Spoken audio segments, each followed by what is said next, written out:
स्वागत है आपका खबर फेस टू फेस में। आप देख रहे हैं खबर face to face YouTube channel और मैं हूं ज़ीशान आज़मी। आइए देखते हैं आज की ताज़ा खबरें। जिस तरीके से आज यहाँ पर हसन भाई के का प्रोग्राम रखा था अब्बास भाई का और आप आए और कुरान खानी हुई, क्या कहना चाहते हैं? देखिए, हसन भाई हमारे यहाँ के प्रमुख कार्यकर्ता है। वैसे गए 10 साल में चुनाव के समय, चुनाव के बाद में बहुत बार यहाँ पर आना जाना हुआ। यहाँ पर भारतीय जनता पार्टी का ऑफिस भी उन्होंने खोला है, बड़े पैमाने पे लोग यहाँ पर आते हैं और लगभग इस परिसर का सारा कामकाज में बहुत ही उनका दिलचस्पी होता है और लगन से काम करते हैं। और जब घर का उन्होंने एक नया सेटअप बनाया तो स्वाभाविक है किसी भी व्यक्ति कार्यकर्ता का इच्छा होता है कि हमारे नगर चौक हो, एमएलए हो, एमपी हो, आए। और मेरा एक नज़दीक का नाता है सब कार्यकर्ताओं के साथ में।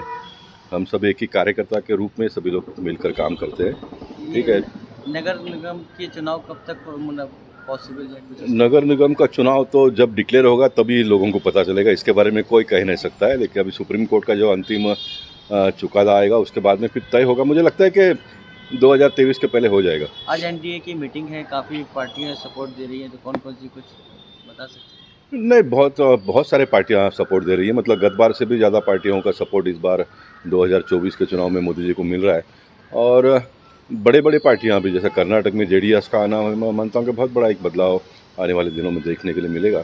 और ये मोदी जी ने किया हुआ काम, मोदी जी ने किया हुआ परिश्रम, अमित शाह जी की रणनीति और पूरे देश में भारतीय जनता पार्टी के कार्यकर्ताओं ने जिस लगन से लोगों की सेवा की है, उसके वाइब्रेशन से ये सारा होते जा रहा है, ऐसा मैं मानता हूँ।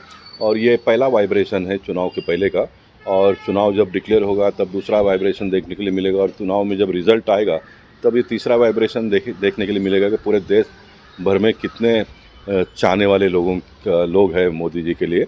अच्छा काम आप करो, सच्चा काम करो और देश के भविष्य के बारे में सोचो। तो भारत जैसे इतने बड़े 140 करोड़ के देश में बहुत सारे राज्य, बहुत सारे भाषा, बहुत सारे धर्म के लोग होने के बावजूद भी एक साथ में आ सकते हैं। इस प्रकार का एक दृश्य, इस प्रकार का एक वातावरण मोदी जी ने निर्माण किया है।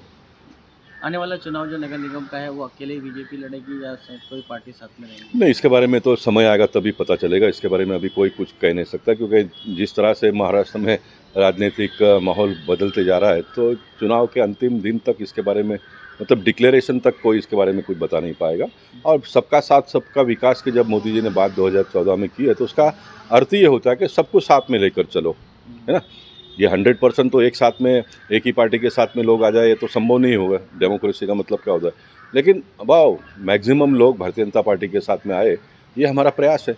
और अटल जी ने एक बार कहा था कि सब लोगों ने मिलकर देश को चलाना चाहिए, और ये हमको दृश्य देखने के लिए मिल रहा है। अभी आप आ रहे थे तो रोड के पे का एक मुद्दा था, वो उसके बारे में थोड़ा। हाँ, कुछ अपने राथोड़ी परिसर के कुछ झोपड़पट्टियों में बहुत ही दयनीय स्थिति है, लो लेवल है। जहाँ पर जगह लोगों को मिला वहाँ पर लोगों ने घर बना लिया। लोग जब घर बनाते हैं तो फिर गटर कहाँ से आएगा, पानी कहाँ से आएगा, ये चीज़ का देखते नहीं, घर बना लेते हैं।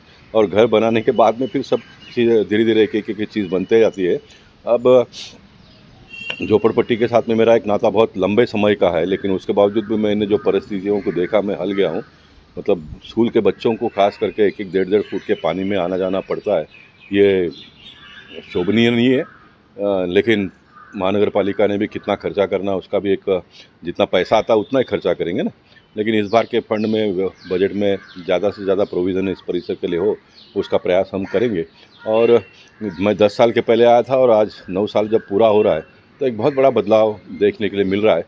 लेकिन सारी समस्या ख़त्म हुई है कि ऐसा कोई मुझसे पूछेगा तो मैं कहूँगा नहीं, अभी भी बहुत सारे समस्याओं का समाधान ढूंढना बाकी है। हम ढूंढेंगे आने वाले दिनों में। Thank you.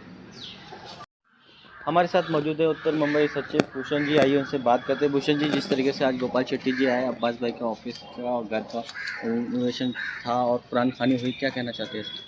देखिए, एक ऐसा है कि एक बहुत ही घरेलू वातावरण के जैसा गोपाल शेट्टी जी का पर्सनल लेवल के ऊपर, और हमारे सारे बीजेपी के जो नेता मंडली है वो एक रखते हैं, वो एक ये होता है। और हमेशा ही ऐसा घर पर जाना, किसी का कुछ रहेगा, कुछ सुख दुख, हर एक चीज़ में गोपाल शेट्टी जी और हमारे भारतीय जनता पार्टी के नेता हमेशा ही आगे रहते हैं इसके लिए।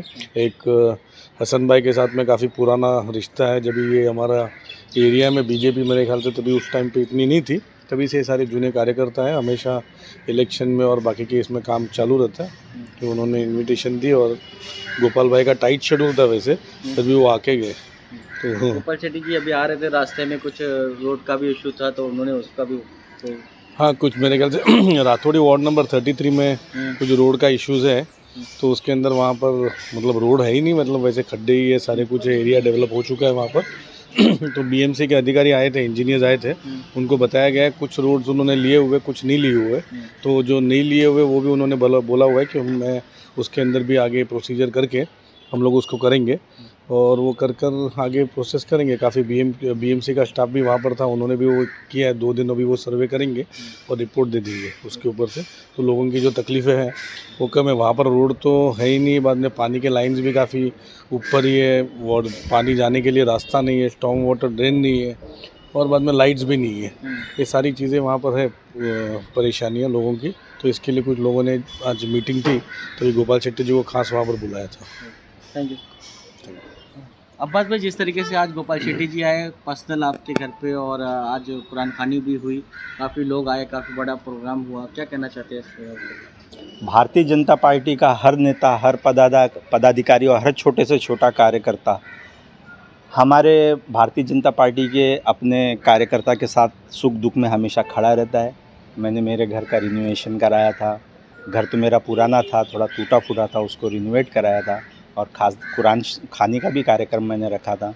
और मेरे सांसद साहब से मैंने रिक्वेस्ट की थी कि आप भी इस कुरान खानी के कार्यक्रम में शामिल होइए और थोड़ा आके हमें आशीर्वाद दीजिए। तो उनका शेड्यूल एकदम बिज़ी होता है, उसके बावजूद भी उन्होंने अपने बिज़ी शेड्यूल में से टाइम निकाला। भूषण वाड़े जी ने बिज़ी शेड्यूल में से टाइम निकाला और आए यहाँ पे, और मेरे घर पे आए। इसके लिए मैं उनका बहुत बहुत धन्यवाद अदा करता हूँ। गेट टू गेट मीटिंग हुई, कुछ चर्चा हुई? तो वही जो है, आपने चर्चा का सवाल पूछा कि फिर कुछ चर्चा भी हुई, क्या हुई, तो वो हज के बारे में भी चर्चा हुई। हमारे सांसद साहब ने भी उसके बारे में चर्चा की। तो हमारे भारत देश से, हिंदुस्तान देश से दुनिया में 2nd नंबर के हाजी जाते हैं हज करने। सबसे ज़्यादा हाजी यहाँ से जाते हैं? हाँ हाँ, मतलब 2nd नंबर? 2nd नंबर पे, वर्ल्ड में 2nd नंबर, जो कि एक बहुत बड़ा अचीवमेंट है, जो कि हमारे लिए और हमारे देश के मुसलमानों के लिए एक फ़ख्र की बात है कि हमारा सर फ़ख्र से ऊंचा होना चाहिए। उसमें भी गवर्नमेंट की भी बहुत सारी सब्सिडीज़ भी होती है। तो उस मुद्दे पे भी काफ़ी डिस्कस हुआ, और माशाल्लाह इस बार भी जो हज का प्रोग्राम हुआ वो काफ़ी अच्छा हुआ, और हमारे देश से भी काफ़ी हाजी गए, और सब सेटिस्फाइड से, सब संतुष्ट थे, और एक अच्छे तरह से वो काम हुआ। अच्छे तरह के मेहमान नवाजी हुई वहाँ जी पर? जी जी जी जी।